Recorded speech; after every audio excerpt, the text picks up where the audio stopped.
Bismillahirrahmanirrahim. Assalamualaikum warahmatullahi wabarakatuh. Waalaikumsalam. Alhamdulillahirrahmanirrahim. Wassalatu wassalamu ala asyrofil anbiya'i wal mursalin wa ala alihi wa sahbihi ajmain. Bapak Ibu guru yang saya hormati, Assalamualaikum. waalaikumsalam. Kita kasih kalian. Bapak Ibu guru hormati cimburing. Alhamdulillah puji syukur kami orang kami terhadap Allah Subhanahu wa taala dan dina siang ieu biasa ilmu guru dina raga hadiran temuan acara designasi kegiatan seorang guru penggerak atas asmana Pak Dodo Ahmad Khairudin. Mudah-mudahan orang sadaya biasa mengingat biasa kepada saya biasa yang akan selawat ini masalah orang sahabat berkandungan orang Nabi Abu Nabi Muhammad SAW kepada sahabatnya tujuh juga orang selaku umatnya dia kehidupan di mana Bapak Ibu guru hormat syukuri alhamdulillah Simburi selaku sepupu, selaku kepala sekolah dia kirim terus ke bersama Pak Dodo. Alhamdulillah di jalan dia juga tahap kasabraha terus biasa ngiringan calon guru penggerak memberikan program utama program inti di Dinas Pendidikan Pusat. Mudah-mudahan namun di luar Kupadodo Ayeuna mudah-mudahan intina biasa nabi pengaruh kalau mantena Padodo sareng urang sadaya selaku warga SMP Negeri 2 Cidahu kenging desiminasina gitu pemidasan kenging aruna kami ningali karena di tandana pamitan diurang terus ayat ahib yang pas lulus gitu ya. Secara lainnya bila Pak Dodo angkatan ke-12 mudah-mudahan ke ayat angkatan ke-12 dari kali harapan Simburi Bapak Ibu lihat apa lu hayang nyiringan lu Simburi disopot mengenai motivasi dahil ayo nama ternyata kudu minum karena waktu bapak karena zaman gitu. Pemiluran kemiringan karena kegiatan itu rupina kantun salah rupina punten rada lebar kami sanes simpuring ayeuna punten kasih sombong golongan 4 CLG tos hampir 7 tahun kamu mungkin biasa kalau tuh Pak Haji Pak Supoyo Pak Haji Oyo mah nanti rajin mesti PMM lah sebelum final ternyata kan ngeling sebelum final simpulnya ada wakil oke karena ternyata pangkat solongan karena pas pada jalan 8 tahun ternyata ditinggal di kamari panggilan kanggo ujian kompetensi tacananya selalu dirasa kira-kira mungkin di antaranya simpulnya dulu isi PMM telah lomot saya kamu gambaran Bapak Ibu anu terutama anu PNS kalau ASC maka di Alina orang sami-sami bergerak keserangan ngisi PNS dalam keserangan di dalam organisasi. Mudah-mudahan dan pamaksud dan pamicu motivasi wainan guru penggerak dia alhamdulillah terjualan dan kita di sana Pak Dodo enak menuju melaksanakan. Bapak Ibu di Sagigir desa ternyata pemerintah harus fokus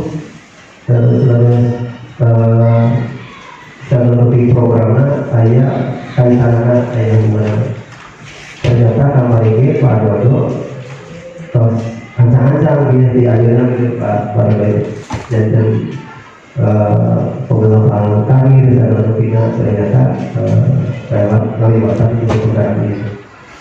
Saya pokok bapak ibu anu kacang sertifikasi, kacang diangkat, kacang ketika sama ini ternyata dibuka peluang seorang jaminan apabila pas lulus CGP sertifikasi sarang ketika agama pas dijadikan gitu, pemerintah. Nanging sama sekali sawarna sudah 5 tahun masa kerja tapi ya nama lamaran lah. Mudah-mudahan kapalina ya kemudahan.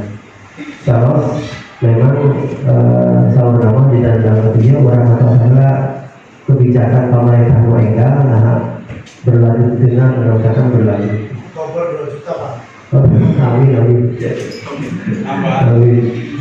Melalui saat itu disimpulin kalau selanjutnya kalau Pak Dodo mangga menuju sarang acara menuju sarang kuluman dan akhirnya badai desiminasi dengan program CGP dengan budaya positif yang namun mobil jabatan mangga berangkat dari waktu sadayana dan pimpinan simpulin DDS kapalina Parodo Bayana di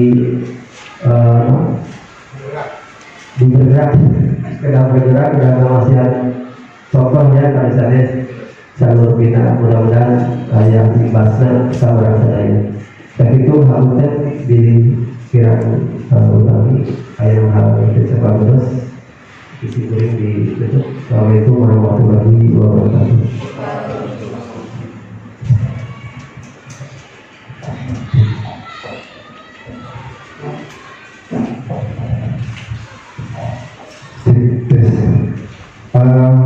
Terima kasih Bapak sebelumnya. Assalamualaikum warahmatullahi wabarakatuh. Sampurasun Bapak Ibu Guru Hebat.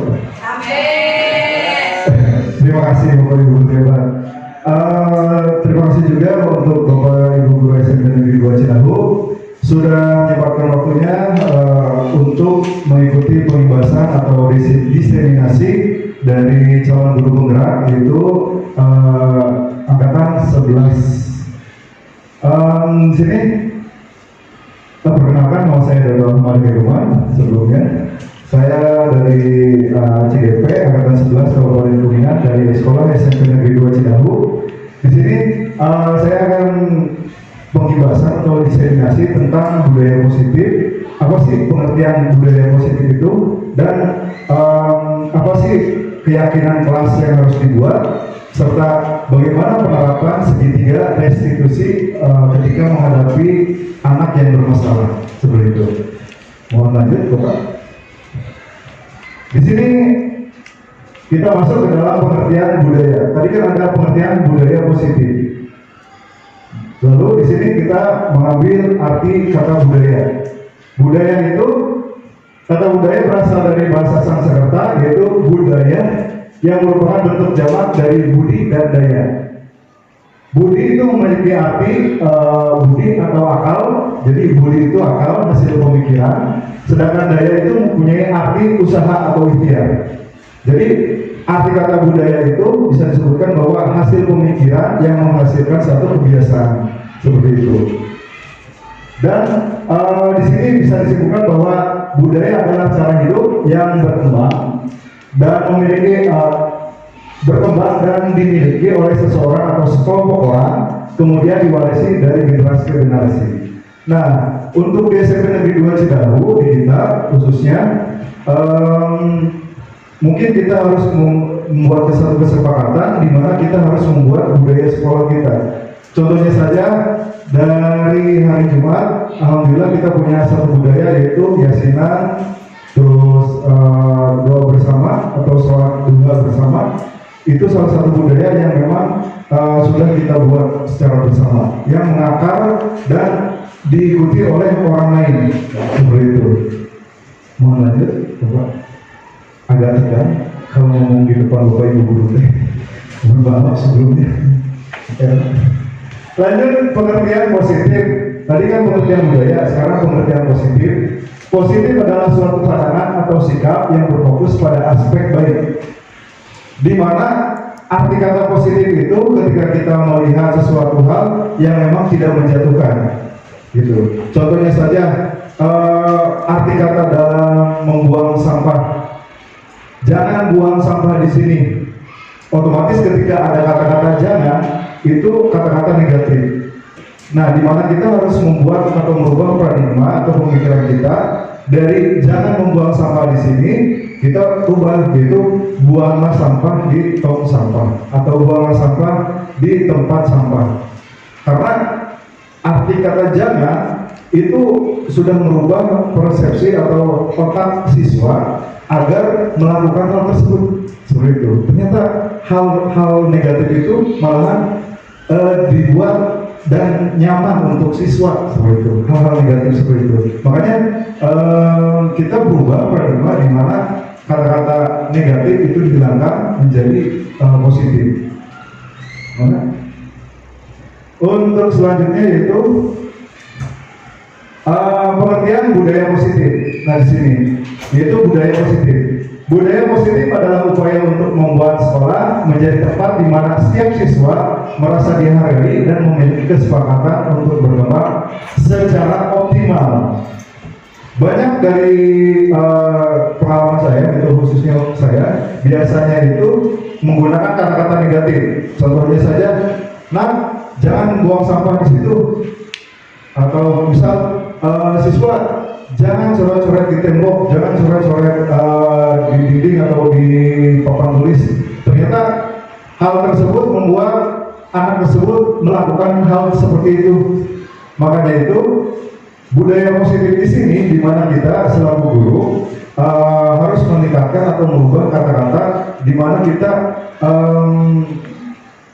jadi jangan sampai ada kata-kata membudayakan kata-kata negatif seperti itu.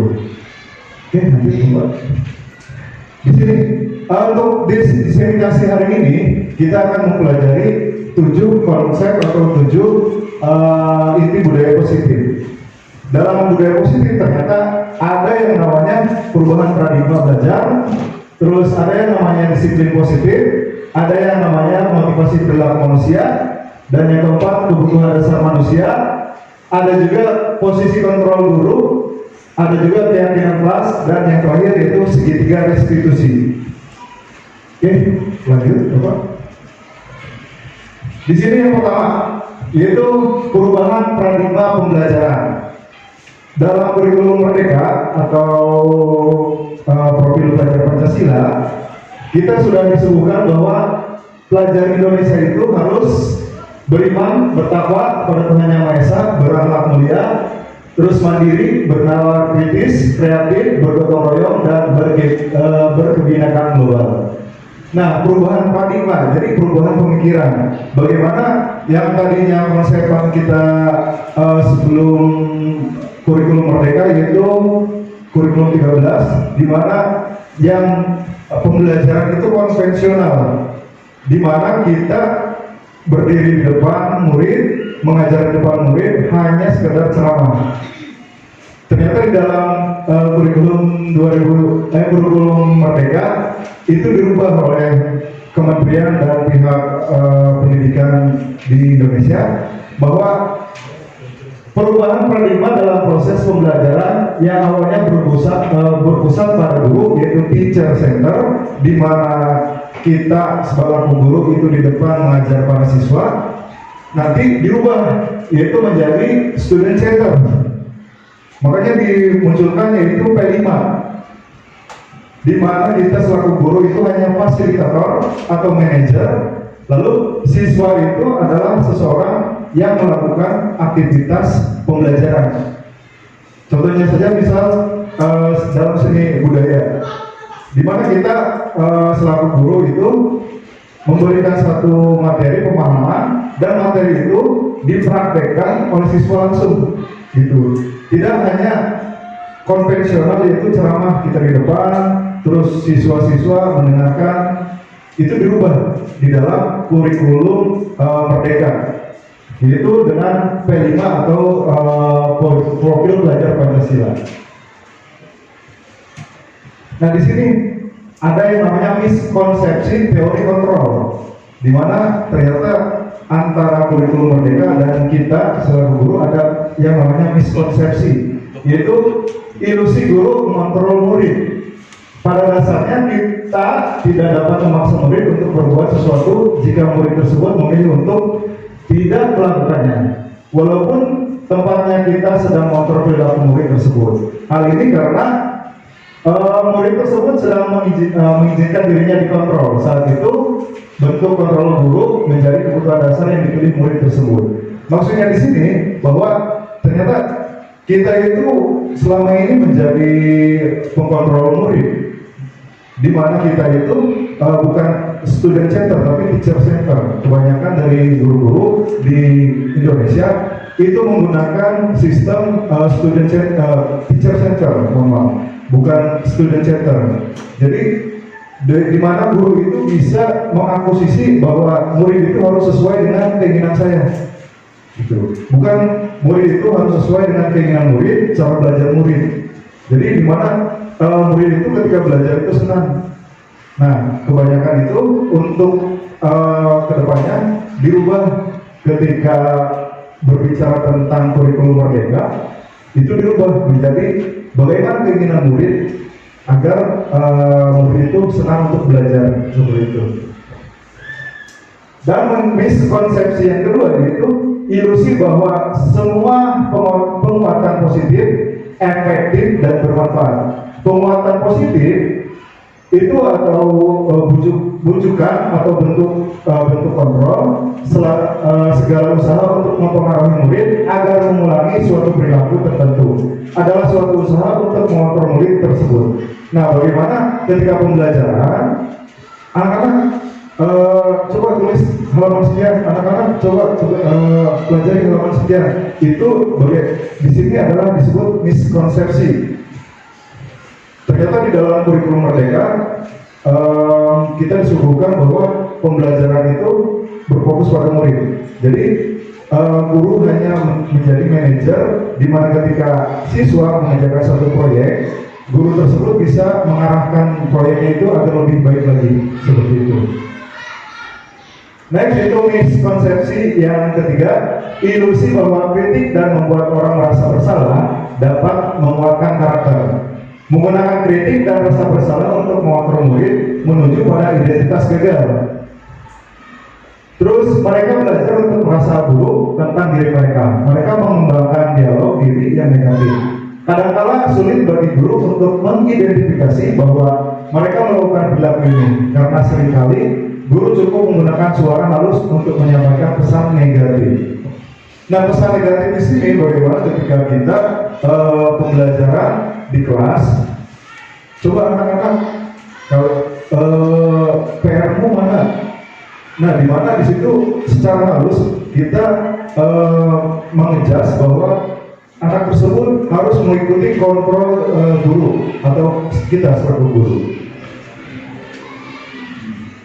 Next, yang ini adalah ilusi orang dewasa berhak memaksa.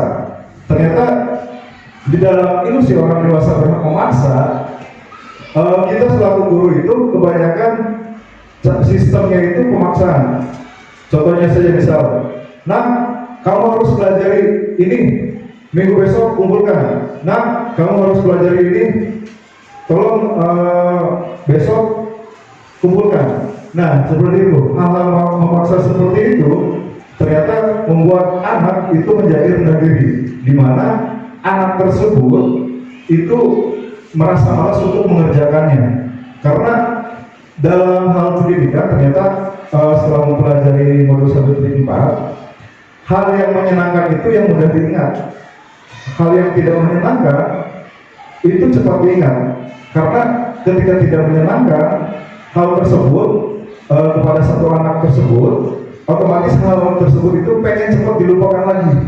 Berbeda dengan hal yang menyenangkan. Ketika misal kita senang mempelajari matematika, dia itu senang mempelajari tentang algoritma. Karena senang, pasti akan diingat seperti itu. Selanjutnya, ya ini perubahan paradigma dari stimulus respon ke teori kontrol, di mana di sini adalah kita selaku guru harus memang menerapkan hal seperti ini. Stimulus respon tentang dunia, teori kontrol tentang dunia. Ya, stimulus itu relasi atau kebutuhan kita sama. Menurut kita, menurut guru, ternyata kebutuhan anak itu dalam satu kelas itu sama. Contoh misal, oh anak ini itu harus pintar dalam akademik. Ternyata dalam teori kontrol, anak tersebut ada yang memang tinggi bagus dalam akademik, ada yang memang tinggi bagus dalam hal akademik. Contohnya saja misal olahraga atau seni. Jadi ketika kita selaku guru menyelaraskan satu kelas itu sama, berarti kita sama dengan membuat relasi kebutuhan kita sama seperti itu. Selanjutnya itu yang kedua. Nah, di sini disiplin positif. Untuk Bapak Ibu, untuk disiplin positif dalam pemikiran Ki Hajar Dewantara dan Dani, sejalan mengenai disiplin yaitu seseorang yang memiliki disiplin diri berarti mereka bisa bertanggung jawab terhadap apa yang dilakukan karena mereka menjasarkan tindakan mereka pada nilai-nilai kebajikan universal. Maksudnya di sini ketika satu siswa sudah mempunyai disiplin diri, itu akan merubah perilaku siswa tersebut. Misalnya saja kita dari SMP Negeri 2 Cidahu, kita sudah punya budaya sekolah yang kuat. Ternyata budaya sekolah yang kuat itu bisa merubah disiplin siswa lebih kuat lagi. Beda lagi dengan sekolah yang tidak punya budaya sekolah. Contohnya saja misalnya gini, budaya itu hasil pemikiran, kan hasil karya, hasil cipta seseorang yang disepakati secara bersama. Contohnya saja yang kemarin di SMP Negeri 2 Cidahu kita setiap Sabtu itu ada literasi, ada kebersihan, dan juga ada senam. Nah, itu salah satu budaya atau ciri khas dari SMP Negeri 2 Cidahu. Berbeda lagi kalau misalkan ada satu sekolah yang tidak punya budaya sama sekali, budaya sekolah sama sekali. Itu akan merusak kedisiplinan siswa atau tidak membangun karakter siswa seperti itu. Selanjutnya, di sini ternyata motivasi perilaku manusia. Manusia itu ternyata punya 3 motivasi dalam perilaku kesehariannya tersebut. Yang pertama itu untuk menghindari ketidaknyamanan atau hukuman. Ini motivasinya eksternal. Untuk mendapatkan imbalan atau penghargaan dari orang lain, masih motivasi eksternal. Dan yang ketiga itu untuk menjadi orang yang mereka inginkan dan menghargai diri sendiri dengan nilai-nilai yang mereka percayai. Kebanyakan ternyata di siswa kita di SMP Negeri 2 Cidahu itu motivasinya itu kebanyakan motivasi eksternal, di mana siswa itu ketika memang terkait pada aturan atau misalnya dimarahin sama guru, mereka langsung yaudah yang penting beres, yaudah yang penting beres, ternyata itu. Nah, belum tumbuh rasa motivasi internal itu untuk menjadi orang yang mereka inginkan. Mungkin kebanyakan siswa itu motivasinya eksternal, tapi ada sebagian siswa di SMP Negeri 2 Cidahu sudah menerapkan motivasi internal yaitu dalam dirinya sendiri untuk berubah lebih baik lagi. Nah, di sini motivasi eksternal ini adalah tingkat terendah dari motivasi perilaku manusia. Biasanya akan bertanya, apakah yang akan terjadi apabila saya tidak melakukannya? Contohnya saja misal hal sepele itu PR. Kalau nggak ngerjain PR bapak ini atau ibu ini, nanti saya dimarahin nggak ya? Jadi motivasi eksternal yang muncul kebanyakan bukan dari siswanya sendiri gitu. Makanya penumbuhan rasa tuh yaitu kalau bisa motivasinya itu dari diri sendiri seperti itu. Selanjutnya yaitu motivasi internal. Nah, ini adalah motivasi di mana para siswa itu harus para bapak ibu guru itu harus menerapkannya kepada siswa, yaitu motivasi internal. Satu tingkat di atas motivasi yang pertama, orang dengan motivasi ini akan bertanya, apa yang akan saya dapatkan apabila saya melakukannya? Jadi ketika melakukan tersebut, apa sih yang dia dapatkan? Gitu. Ini motivasi internal. Silakan, Bro. Jadi untuk motivasi eksternal biasanya jasnya itu di mana siswa ketika melakukan tersebut apakah dihukum atau tidak. Tapi dari motivasi internal berbeda. Apakah ketika saya melakukan hal seperti itu, apakah saya akan mendapatkan sesuatu? Jadi ada harapan di mana siswa tersebut ingin mendapatkan hal yang lebih baik dari tugas tersebut. Next lagi. Oke, kita masuk ke materi yang keempat, yaitu kebutuhan dasar manusia. Ternyata manusia itu punya kebutuhan dasarnya. Contohnya saja, kebutuhan dasar manusia merupakan unsur-unsur yang dibutuhkan oleh manusia dalam mempertahankan keseimbangan fisiologis maupun psikologis yang bertujuan untuk mempertahankan kehidupan dan kesehatan. Dalam kebutuhan dasar manusia, Bapak Ibu, ternyata dalam kebutuhan dasar manusia itu nggak hanya ada 3, yang primer, sekunder, dan tersier. Ternyata kebutuhan dasar manusia itu ada 5, yaitu kebutuhan untuk bertahan hidup, cinta dan kasih sayang, yang ketiga kebebasan, yang keempat kesenangan, yang kelima kekuasaan.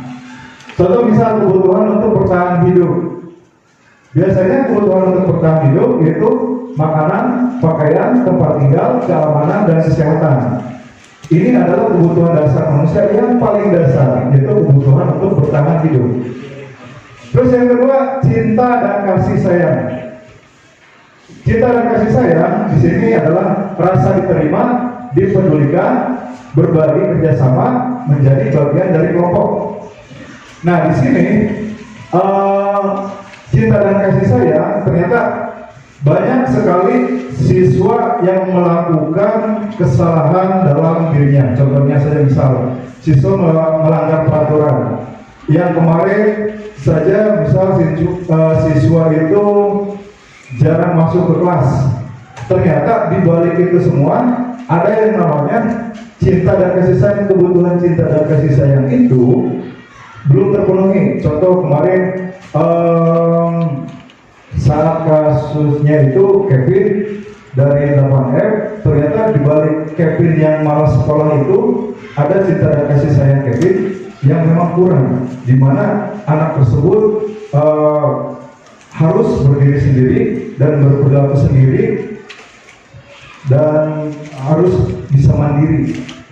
Ternyata kebutuhannya itu tidak terpenuhi, itu cinta dan kasih sayang. Yang ketiga itu kebebasan. Nah, kebebasan di sini ternyata semua siswa itu perlu yang namanya kebebasan. Yang pertama kebebasan berekspresi, yang kedua itu kebebasan di mana dia memilih. Maksudnya kebebasan berekspresi itu di mana ketika dia mengikuti pembelajaran, dia ingin mengekspresikan atau bebas berpendapat seperti itu. Yang selanjutnya itu kesenangan. Dalam kesenangan ini ternyata siswa itu senang yang namanya bermain, humor, antusiasme, dan tertawa. Dalam kebutuhannya itu ketika tidak terpenuhi, ternyata akan terjadi penyimpangan perilaku siswa seperti itu. Yang terakhir itu kekuasaan. Harga diri, keinginan untuk dianggap, memimpin, berprestasi, diakui, dan didengar. Nah, dalam 5 kebutuhan ini, siswa ketika 5 kebutuhan ini itu dalam diri siswa ada yang satu yang hilang, otomatis akan ada yang namanya penyimpangan perilaku. Karena memang salah satu kebutuhannya itu tidak terpenuhi seperti itu. Nah, di sini ada yang namanya pengertian hukum. Hukum pada siswa adalah suatu tindakan yang diberikan atas pelanggaran terhadap aturan atau norma yang berlaku di lingkungan sekolah. Tujuan utama dari hukum adalah untuk memberikan efek jerak, memperbaiki perilaku siswa yang menyimpang, dan menjaga ketertiban serta disiplin lingkungan sekolah. Ternyata dalam sekolah, dalam pembelajaran kita di sekolah, kita kebanyakan menggunakan sistem hukuman pada siswa. Maksudnya gini, ternyata di dalam memanage siswa itu ada 3, ada penghukum, ada konsekuensi, ada manajer. Ternyata kita selaku guru itu kebanyakan menggunakan sistem penghukum, di mana ketika kita melihat ada satu siswa yang mempunyai masalah, kita langsung membuat keputusan bahwa kamu harus gini, kamu harus gitu. Nah, ini adalah tahapan yang kedua, yaitu konsekuensi atau sanksi. Dalam pemberian hukuman atau konsekuensi di sini ada yang namanya sanksi atau konsekuensi pada siswa adalah suatu tindakan yang diberikan sebagai akibat dari pelanggaran terhadap aturan atau norma yang telah ditetapkan di lingkungan sekolah. Bagaimana sanksi tersebut itu lebih halus daripada hukum. Jadi kalau hukum sifatnya itu memaksa, konsekuensi itu sifatnya kesepakatan, di mana siswa tersebut melakukan hal tersebut, berarti harus ada konsekuensinya. Dan yang terakhir adalah restitusi. Di sini bagaimana kita selaku guru harusnya itu melaksanakan yang namanya restitusi. Dalam hal 3 peraturan, contohnya tadi hukuman, konsekuensi, yang terakhir adalah restitusi. Restitusi ini ternyata dalam kurikulum Merdeka atau dalam profil pelajar Pancasila sekarang menggunakan yang namanya restitusi. Restitusi pada siswa adalah suatu proses di mana siswa yang melakukan kesalahan diberikan kesempatan untuk memperbaiki tindakannya dan belajar dari pengalaman tersebut. Ini bukan sekedar hukuman, melainkan sebuah pendekatan yang lebih positif dan konstruktif. Di mana dalam restitusi, ketika anak melakukan kesalahan, itu bukan hukuman yang kita berikan dan bukan konsekuensi yang kita berikan, tapi restitusi. Restitusi itu adalah kesepakatan bersama untuk menyelesaikan satu masalah. Itu restitusi. Selanjutnya, ini adalah pembagian hukuman, sanksi atau restitusi. Nanti akan ada pertanyaan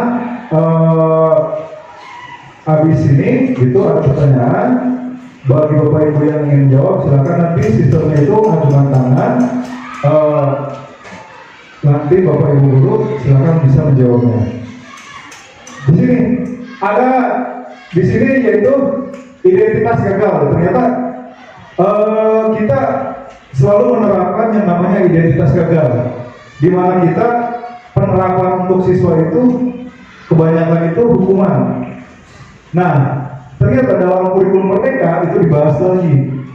Selain hukuman ada yang namanya sanksi atau konsekuensi dan restitusi. Restitusi itu tahapan paling tinggi di mana kita memberikan satu bimbingan, tapi bukan dengan hukuman, tapi dengan penyelesaian yang secara halus, tapi ada perubahan untuk anak tersebut. Contohnya saja yang bahwa murid atau anak membenci peraturan. Ketika murid dihukum, pasti anak tersebut membenci hukuman tersebut. Untuk sanksi atau konsekuensi, murid atau anak menghormati peraturan. Untuk sanksi atau konsekuensi, contohnya seperti ini. Ketika anak itu telat datang, terus kita datang menghampirinya, terus kita mau ajak ngobrol, apa yang kamu langgar? Saya kesiangan Pak.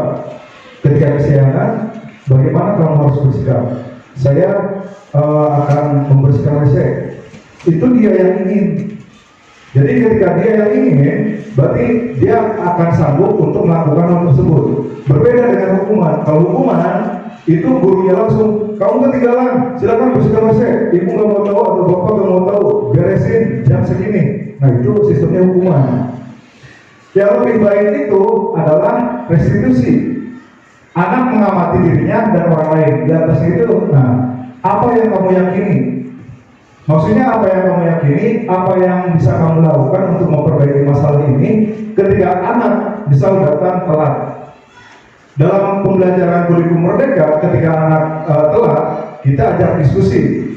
Menurut kamu, sikap kamu terlambat itu apakah memang benar, bagus untuk dirimu atau tidak? Nah nanti anak akan menjawab tidak, Pak. Terus menurut kamu ketika kamu telat masuk ke sekolah atau telat datang ke sekolah, apa yang kamu lakukan? Anak tersebut pasti menjawab, Pak saya akan datang lebih pagi lagi. Nah sistem seperti itu yang sekarang akan diterapkan atau terus pemerintah terapkan untuk dipakai di sekolah-sekolah di Indonesia seperti itu. Next. Nah di sini ternyata kita selaku guru itu mempunyai 5 kontrol. 5 kontrol guru tersebut itu ada penghukum, pembuat orang merasa bersalah, teman, monitor atau pemantau, dan manajer. Ternyata 5 posisi kontrol guru itu ada 5. Dalam penghukum, seorang menghukum bisa menggunakan hukuman fisik maupun verbal. Di mana ketika guru itu anak-anak coba pusat, anak-anak coba ini. Nah itu adalah berarti guru dalam tahap mengontrol siswa dalam poin penghukum. Terus yang kedua, pembuat onar merasa bersalah. Nah di sini pembuat orang merasa bersalah, pada posisi ini biasanya guru akan bersuara lebih lembut. Contohnya saya misalnya, memang kamu ketika melakukan salah tersebut enggak nyadar. Jadi kata-katanya lembut, tapi membuat anak tersebut merasa bersalah melakukan hal tersebut. Terus yang ketiga, teman. Guru pada posisi ini tidak akan menyakiti murid, namun akan tetap berupaya mengontrol murid melalui persuasi. Di mana sikap guru di sini selaku teman. Contohnya saja misal, kamu jangan melakukan itu dong, yang benar, biar beres. Gitu. Jadi tahapannya itu bahasa antara kita dengan teman kita. Padahal di situ ada yang namanya guru dengan murid. Seperti itu. Jadi itu monitor atau pemantau. Monitor berarti mengawasi. Di posisi ini guru itu hanya sekedar pemantau. Posisi guru itu pemantau melihat anak-anaknya ketika anak-anak tersebut melakukan hal-hal yang memang di luar jangkauan guru seperti itu. Yang kelima itu manajer. Posisi terakhir manajer adalah posisi monitor di mana guru berbuat sesuatu bersama dengan murid, mempersilahkan murid mempertanggungjawabkan perilakunya. Yang diharapkan dalam kurikulum merdeka itu adalah guru selaku manajer, di mana guru tersebut memanage siswa-siswanya agar memang sesuai dengan RPP atau visi sekolah kita. Seperti itu. Nah ini contoh penerapan 5 posisi kontrol. Di sini kasusnya itu siswa selalu kesiangan ketika datang sekolah. Nah, di sini kalau misalkan guru sebagai penghukum, itu contohnya lari mengelilingi lapangan 20 balik karena guru tersebut melakukan posisi kontrol yaitu penghukum. Karena hukuman, ayo anak kamu lari atau sisa kamu lari lapangan 20 balik. Berarti itu posisinya menjadi penghukum. Nah, di sini contoh pembuat rasa bersalah. Berapa kali Bapak Ibu harus memberitahu kamu selalu saja mengecewakan Bapak Ibu.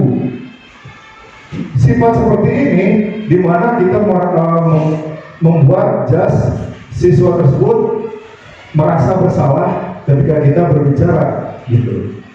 Selanjutnya, di sini masih kasus yang sama. Siswa selalu kesiangan ketika datang ke sekolah. Yang pertama, ini posisi kontrol sebagai temannya. Ayo dong ikut aturan sekolah, tolong bantu Bapak Ibu, ya sekali ini saja. Jadi kalimat-kalimatnya itu berbau dengan teman gitu. Yang kedua itu, ya sudah tidak apa-apa, lain kali jangan berbuat seperti itu lagi ya. Nah itu posisi kontrol di mana guru menjadi teman. Yang terakhir, yang selanjutnya, kembali lagi, yaitu pemantau. Di sini pemantau, kamu sudah melanggar peraturan sekolah, kamu tahu konsekuensinya. Setelah bel pulang, tugas yang tertinggal selesaikan dulu. Nah, di mana dalam posisi pemantau, guru tersebut itu memberikan satu tugas yang akhirnya itu diberikan kepada guru tersebut. Dan yang terakhir, manajer. Dalam hal manajer tersebut, di sini apakah kamu tahu kesalahan kamu? Nah, sifatnya itu dalam manajer tersebut, di mana guru tersebut itu tidak menjas siswa, kamu harus gini, kamu harus seperti ini, tapi lebih bertanya kepada siswa, apakah kamu tahu kesalahan kamu? Nah, di sini kan siswa selalu kesiangan ketika datang ke sekolah. Nah, cara manajer itu menanyakan, apakah kamu tahu kesalahan kamu? Nanti pasti siswa menjawab, ya Pak, tahu saya kesiangan. Terus kira-kira bagaimana kamu memperbaiki kesalahan itu? Jadi diharapkan dalam kurikulum Merdeka atau profil pelajar Pancasila, guru itu menjadi seorang manajer, bukan menjadi seorang hukum, bukan menjadi seorang yang memberikan kesalahan pada orang lain. Baiknya, oke. Di sini ada pertanyaan. Posisi kontrol apakah aku? Saya kecewa dengan kamu. Silakan nanti Bapak Ibu bisa mengajukan tangan.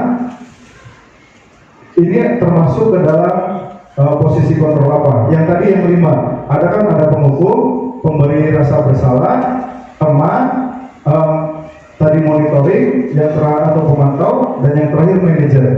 Silakan untuk Bapak Ibu, ada mungkin yang bisa menjawab. Ini masuk, ya silakan dibuangin. Termasuk pada posisi kontrol pembuat rasa bersalah. Pembuat rasa bersalah. Saya kecewa dengan kamu. Oke, 1. Ada lagi mungkin Bapak Ibu guru? Masuk ke dalam, apakah saya kecewa dengan kamu? Tadi dari Ibu Anggi, membuat rasa bersalah. Silakan, ada satu orang lagi. Mungkin Pak Ridwan?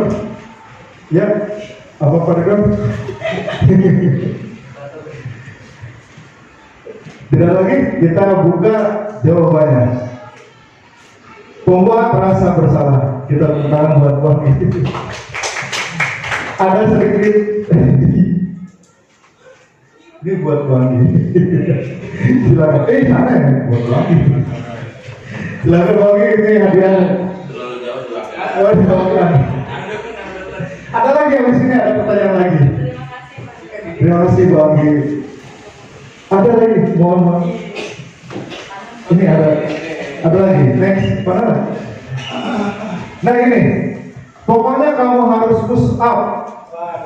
Di sini posisi kontrol, apakah aku? Silakan. Ada. Dia mana? Hukum pidana. Mana? Penghukum. Coba cek kita cek. Penghukum, waduh, bukan batal. Pandangannya suruh push up enggak Pak? Push up ya? Selanjutnya ada lagi, tenang. Nah ini, menurut kamu kesalahan apa yang kamu lakukan? Silakan menurut kamu kesalahan apa yang kamu lakukan? Ya, coba kita cek. Manajer, terima kasih. Tukang buat Ibu. Terima kasih Ibu. Ada lagi ya? Ada lagi ya? Oh bukan. Dan ada satu lagi. bisa Bapak Ibu sebutkan nanti ke depan 5 posisi kontrol dulu. Silakan boleh maju ke depan. Sebutkan 5 posisi kontrol dulu. Silakan Bapak Ibu dulu boleh mencobanya. Bapak Ridwan. Ya, boleh. Sini dong. Ya, Mas. Ngalamu sih terlucu. Ya, 5 posisi kontrol guru sebagai yang pertama yaitu sebagai penghukum, sebagai pembuat pasal bersalah, yang ketiga yaitu sebagai teman, yang keempat yaitu sebagai pemantau, dan yang kelima sebagai manajer.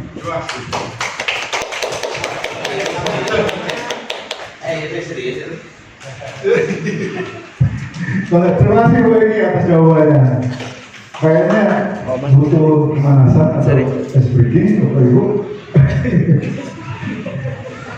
Mau ice breaking apa bagaimana ini? Es teler?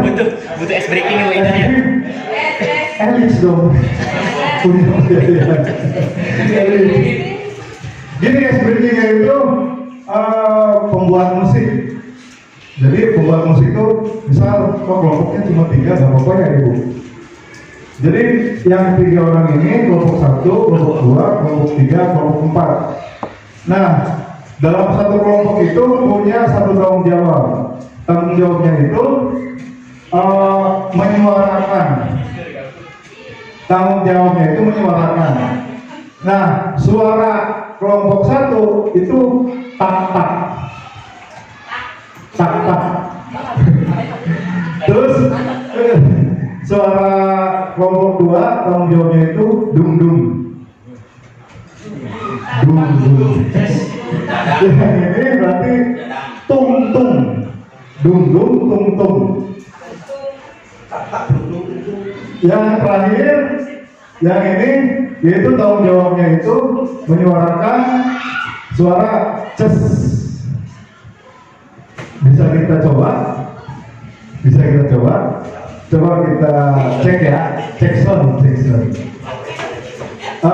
Jadi sistemnya gini, misalkan gini, berarti taktar, misalnya ces, dulu, tung gitu. Jadi tergantung ininya gitu. Ya, kita coba kelompok 1 dulu. Kelompok 3.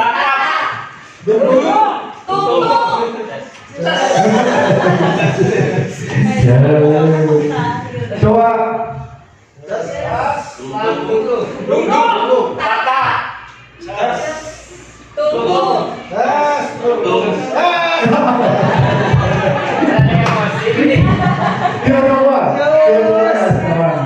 kita coba.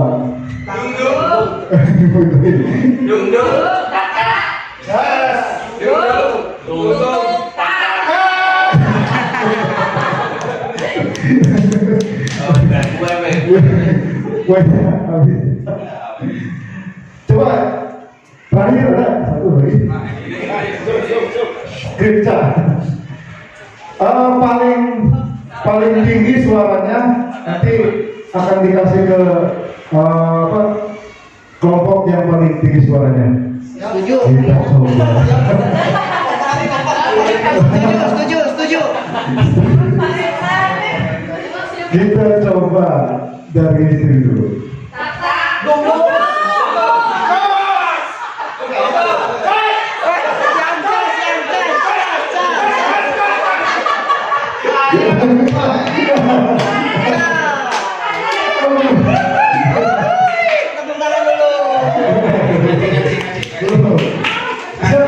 Tadi percobaan kita mulai. Kita mulai sekarang.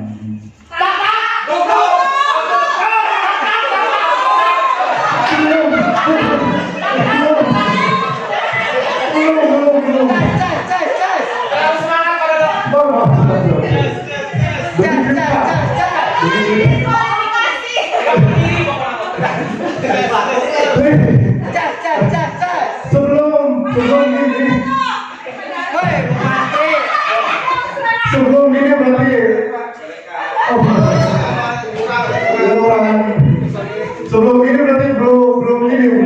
disebutin gitu. Kalau sekarang kan ada dicintai. Dua. Kita coba lagi. Banana, wewe berarti banana. Kita siap? 1, 2, 3.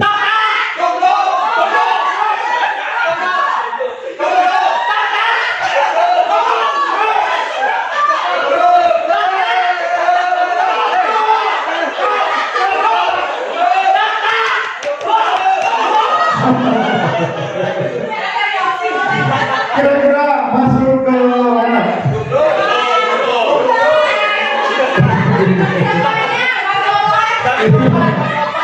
Tasa, Nusa maju kameramen. Kameramen, Kameramen. Kira-kira masuk ke mana?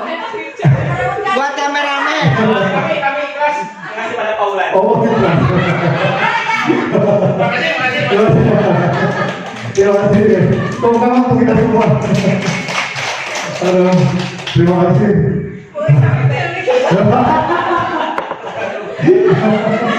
Bawa lalakian, boy sama lalakian.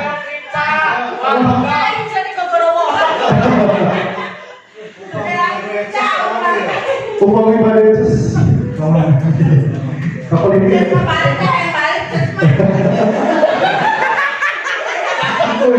Anjok ya, ada kakayang. Anjos.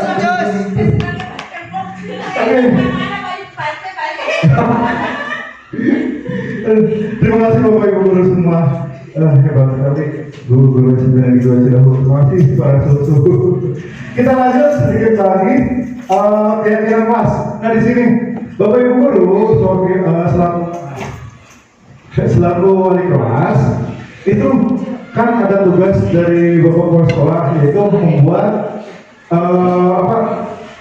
peraturan kelas. Ternyata di dalam kurikulum Merdeka itu bukan peraturan kelas, tapi harusnya itu keyakinan kelas. Yang bulan kemarin Bapak Oman bilang bahwa coba buat kesepakatan kelas. Ternyata dalam di kelas itu ada peraturan, kesepakatan, keyakinan. Jadi ternyata yang paling tinggi itu keyakinan kelas. Nah nanti kita akan belajar bagaimana cara membuat keyakinan kelas. Selanjutnya, kenapa harus keyakinan kelas, bukan peraturan kelas? Tadi sudah disampaikan bahwa peraturan itu sifatnya ngekang, tapi keyakinan itu sifatnya kesepakatan yang disepakati oleh semua warga kelas dengan wali kelas. Selanjutnya, keyakinan ini muncul dari kesepakatan bersama. Siswa merasa lebih memiliki dan terikat pada nilai-nilai tersebut. Akibatnya, mereka lebih termotivasi untuk bertindak sesuai dengan keyakinan tersebut. Di mana ketika peraturan sifatnya itu mengekang, ada kata-kata tidak boleh bersuara, tidak boleh, dan tidak boleh. Itu kita hilangkan, haluskan dan rubah menjadi misal buanglah sampah di tong sampah. Bukan tidak boleh membuang sampah sembarangan, tapi buanglah sampah di tong sampah. Selanjutnya itu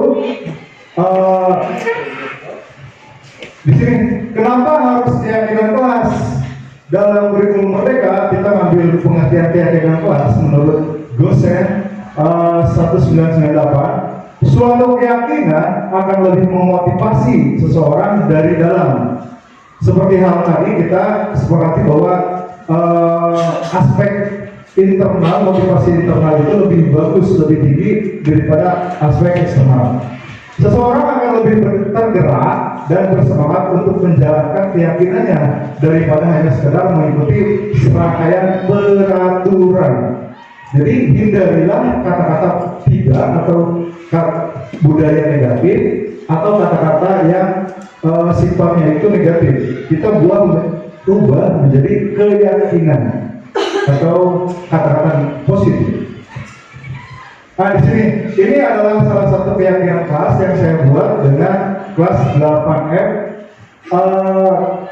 Jadi untuk pembuatan keyakinan kelas itu sifatnya abstrak, berupaya pernyataan universal dibuat dalam pernyataan positif, sedikit saja agar mudah diingat, sesuai dengan kelas dan sekolah agar mudah diterapkan. Yang terakhir, semua warga sekolah atau kelas dilibatkan dalam pembuatan keyakinan kelas. Nah, ini adalah contoh pembuatan keyakinan kelas di kelas 8F. Yang pertama, datang ke kelas tepat waktu. Nah, tidak ada kata-kata jangan datang terlambat. Kita ubah yang menjadi kata-kata yang lebih positif. Datang ke kelas tepat waktu. Seperti itu. Terus yang kedua, angkat tangan sebelum bicara. Jangan sampai ada kata-kata nggak boleh menyuarakan atau nggak boleh berbicara secara langsung. Harus ikuti peraturan. Nah, kita ubah menjadi angkat tangan sebelum berbicara. Terus menjaga kebersihan kelas dan lingkungannya. Bukan peraturan yang menyebutkan tidak boleh buang sampah di kelas. Tapi kita perlu katanya menjadi menjaga kebersihan kelas dan lingkungan. Yang selanjutnya saling menghormati. Nah, di sini juga tidak ada kata-kata tidak boleh membuli. Kan nggak ada kata-kata tidak boleh membuli, tapi lebih ke kata-kata saling menghormati. Budayakan 5S, senyum, sapa, salam, sopan, dan santun. Yang nanti ditangani oleh wali kelas bersama ketua kelas. Harusnya mah nanti di kertas lembar tanda tangannya itu untuk semua anggota kelas. Nanti akan satu orang ke depan menandatangannya. Lebih kepada pakai gitu guys. Selanjutnya, oke, sebelumnya di meja Bapak Ibu itu sudah ada kertas kecil kotak warna-warni. Nah, kita akan belajar bagaimana pembuatan keyakinan kelas itu seperti apa. Nanti langkahnya itu seperti ini Bapak Ibu.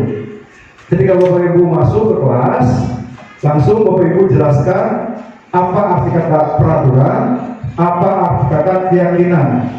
Kalau misalkan berbuatnya keyakinan, apa bertujuan keyakinan kelas yang disepakati secara bersama, seperti itu. Ketika sudah menjelaskan tentang keyakinan kelas kepada anak murid Bapak Ibu, sesudah itu anak murid Bapak Ibu kasih kertas minimal seperti ini, satu orang satu.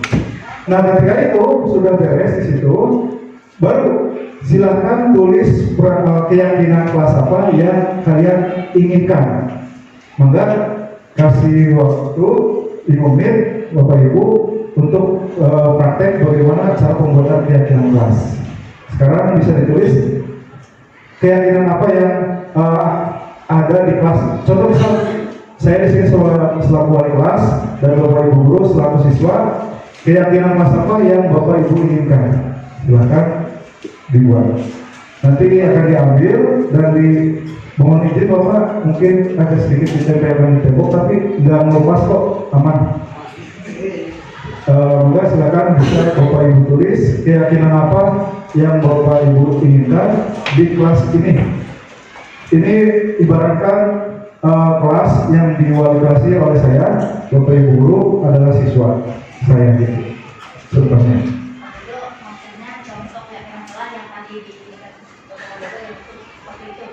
Contohnya seperti itu. Satu saja. Contohnya misal apa? Kan tadi datang tepat waktu. Iya, contohnya seperti itu. Anda silakan bisa ditulis. Nanti akan diambil, kita tempelkan di depan.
Di atas.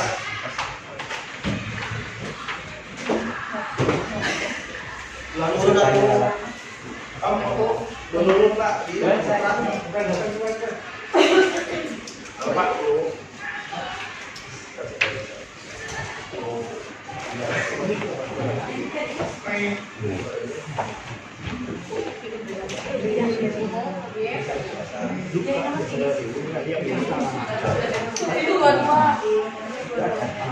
Dong. Sakit dua-duanya.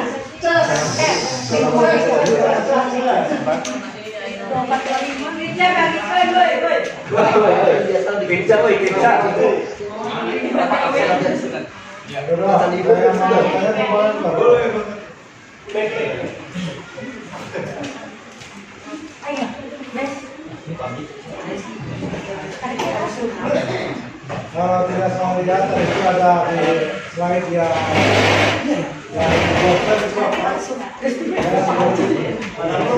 Yang dari poster itu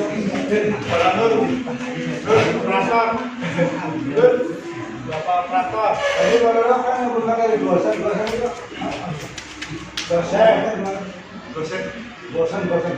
Oh, kedepan. Nanti ada sesi pertanyaan jawab. Mohon maaf. Nah, gini, berarti caranya seperti ini Bapak Ibu, cara pembuatan keyakinan kelas. Nanti Bapak Ibu udah sebar kertasnya tersebut, Bapak Ibu tempelkan dulu di board. Sesudah tempelkan, baru nanti anak-anak tempelkan di board, nanti Bapak Ibu rapihin. Nah, sesudah itu ada lagi tahapnya, yaitu pengelompokan. Contoh misal, mengerjakan tugas tepat waktu, berarti tugas. Datang tepat waktu, saling menghargai, ini ada juga. Anggap saja kelasku merupakan rumahmu, berarti keinginan. Datang ke kelas tepat waktu. Nah, ini kan datang ke kelas tepat waktu, tugas tepat waktu, masukkan di satu kelompokan. Jujur dan tanggung jawab, berarti sikap. Terus saling menghormati, kita masukin ke jujur. Anggap saja kelasku merupakan rumahku. Menjaga ketertiban kelas, berarti masuknya ke ketertiban kelas. Datang ke kelas tepat waktu. Pakai seragam sekolah sesuai aturan, berarti masuknya aturan. Saling peduli, menghargai dan membantu. Peduli, menghargai, jujur, tanggung jawab. Lingkungan kelas yang bersih, karena itu berarti menjaga ketertiban kelas. Menghargai siapapun yang sedang berbicara di depan, berarti maksudnya ke ini perilaku. Tempat waktu itu kelas, tempat waktu kelas selalu rapi dan bersih, kebersihan. Ini jagalah kebersihan kelas. Mohon aktif di kelas, aktif sini. Memakai seragam dengan rapi, peraturan. Adik kami.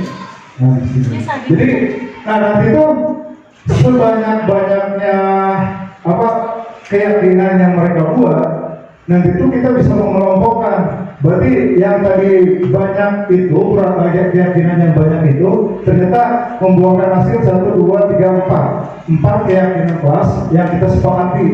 Sesudah beres kayak gini, nanti Bapak Ibu guru siapin kertas tersebut kosong nggak apa-apa, satu orang ke depan untuk tanda tangan keyakinan kelas tersebut. Nah, ini yang dimaksud dengan kalau kita mah dulu anggapnya peraturan, tapi kita ubah peraturan tersebut menjadi keyakinan kelas yang disepakati. Seperti itu caranya Bapak Ibu guru. Nanti silakan bisa Bapak Ibu guru praktekkan di kelas Bapak Ibu guru. Yang gini harganya tuh 9.000, ada 9 ribuan kayak gini. Banyak isinya Bapak Ibu. Oke, yang terakhir yaitu segitiga restitusi. Nah, untuk segitiga restitusi ini,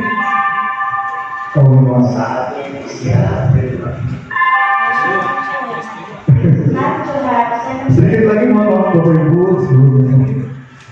Segitiga restitusi, segitiga itu kan kita sudah tahu itu bentuk.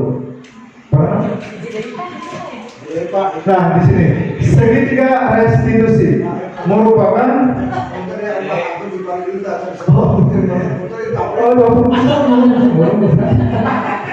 pinjam dulu saja.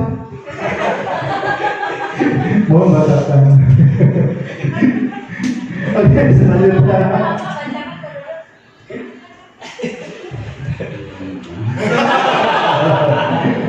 Kita tempelkan ini Bu, di sini perbatas. Itu maksudnya kemana itu? Itu maksudnya keyakinan dan kesepakatan bersama. Ada kita segitiga restitusi merupakan proses untuk menciptakan kondisi bagi murid untuk memperbaiki kesalahan mereka sehingga mereka bisa kembali pada kelompok mereka dengan karakter yang lebih kuat. Nanti akan ada contohnya. Selanjutnya. Nah, ini dalam segitiga restitusi itu ada yang namanya menstabilkan identitas. Di mana misal ada anak yang bermasalah, contoh kayak tadi ada anak yang bermasalah ingin pindah kelas. Nah, kita tuh tahapannya yang pertama itu adalah menstabilkan identitas. Tanya dulu, kamu dari kenapa? Jadi yang tadinya marah-marah nangis-nangis, kita buat stabil dulu hatinya gitu. Oke, setelah itu validasi tindakan yang salah. Setelah itu kita tanya dulu anak tersebut, kenapa kok kamu ingin pindah kelas? Ada masalah apa kok kamu mau pindah kelas?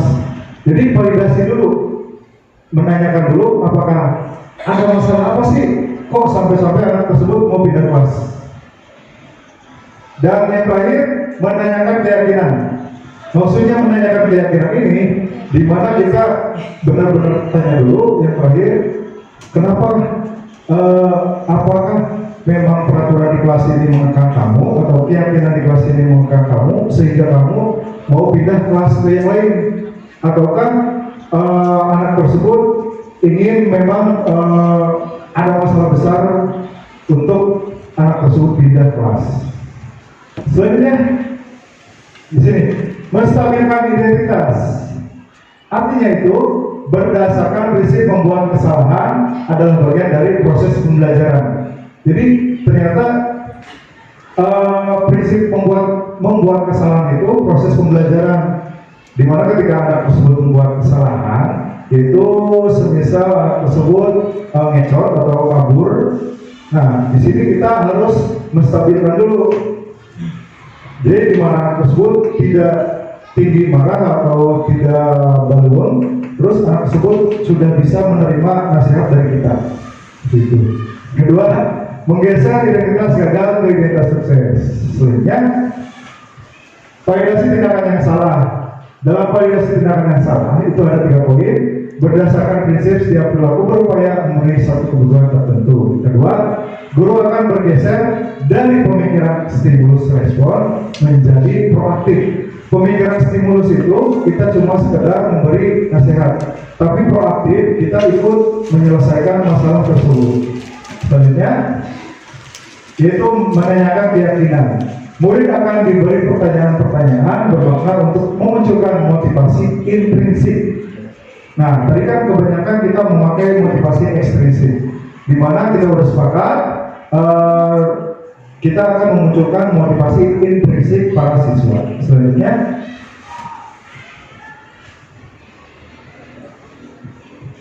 ini adalah salah satu contoh, besarkan dulu Pak. Ya, Bu. Nah, ini adalah salah satu contoh tentang bagaimana menerapkan segitiga restitusi, yaitu yang tadi menstabilkan identitas, yang kedua validasi, yang ketiga yaitu menanyakan keyakinan. Silakan Bapak bisa reply. tindakan yang salah. Baiklah, ini adalah contoh kasus yang pertama, yaitu Wita tidak terima pekerjaannya selalu dicontek oleh temannya. Dia marah dan dia tidak bisa menahan emosinya. Wita, tadi Bapak dengar dari ketua kelas bahwa kamu baru saja bertengkar dengan Dimas. Apa ini adalah menstabilkan identitas? Nah, menstabilkan. Mbak terus mengatur pekerjaan saya, bukan hanya saya, tapi teman-teman juga. Contohnya, menstabilkan itu wajar kalau kamu merasa marah dan kesal. Kalau Bapak di posisi kamu, mungkin Bapak juga akan merasa begitu. Iya Pak, Apa yang kamu lakukan terhadap Dimas?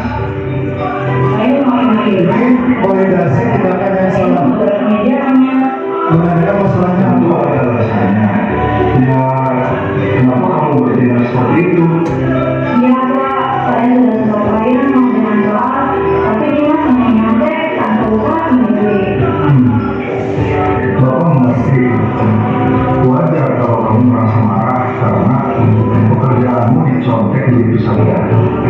Bapak sangat menghargai bahwa kamu tidak berbuat lebih buruk seperti memukul. Sekarang coba kita pikirkan, apakah tindakan kamu marah sampai menggunakan meja sesuai dengan menanyakan keyakinan kelas, Iya Pak, keyakinan apa yang kamu saling menghormati antar teman Pak. betul, saling menghormati antar kamu yang sudah diyakini bersama itu penting tidak? Penting Pak, Baik, kalau begitu, saat kamu marah, apa yang seharusnya kamu lakukan sesuai dengan keyakinan kelas kita? enggak Pak, Kamu bersedia untuk memperbaiki masalah ini? bersedia Pak. Apa yang akan kamu lakukan untuk memperbaiki masalah ini? Saya akan bersabar dan menahan amarah saya. Jika ada teman yang mencontek, saya akan melaporkan pada guru mata pelajaran atau wali kelas. Tetap sekali kita, tetap semangat ya. Sekarang silakan kembali lagi ke kelas. Ini adalah kasus satu. Assalamualaikum warahmatullahi wabarakatuh. Nama saya Lita Renata Lagi dari kelas 9C. Saya senang sekali diajak diskusi dengan Bapak Guru untuk dapat mengendalikan diri dari anak. Sekarang setelah masalah saya harus banyak belajar bersabar dan dapat menghormati teman-teman. Dan ini adalah contoh kasus yang kedua. Saya sering datang terlambat sehingga banyak pelajaran yang tertinggal. Sering Bapak dengar dari guru pikir bahwa kamu sering datang terlambat. Benar begitu? Iya Pak. Sering terlambat itu kan suatu kesalahan bukan? Iya Pak. Baik Sen, membuat kesalahan itu manusiawi. Yang penting kita belajar dari kesalahan tersebut dan berusaha memperbaikinya. Setuju? Coba mari kita cari solusinya secara bersama. Iya Pak. Sering terlambat pasti ada alasannya. Kenapa kamu sering terlambat? Saya validasi tidak saya menggunakan jadi kurang tidur.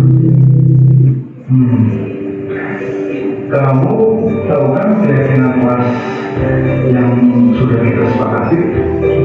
Tahu Pak, menurut kamu datang terlambat itu sesuai dengan keyakinan kelas kita atau tidak? Tidak Pak. Menurut kamu keyakinan kelas apa yang sudah kamu bangga? Disiplin Pak. Menurut kamu disiplin itu penting atau tidak? Penting Pak, karena membuat saya datang ke sekolah tepat waktu dan bisa menghargai waktu. Betul, menghargai waktu itu penting dan sangat bermanfaat, seperti menghargai orang lain. Pekerjaan jadi tidak menumpuk dan melatih rasa kepedulian. Pak,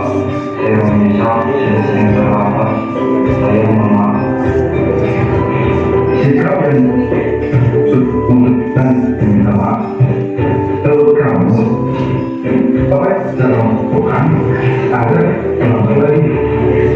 Saya akan tidur lebih cepat dan tidak begadang lagi agar tidak telat ke sekolah. Baik Sam, kamu sudah menemukan solusinya.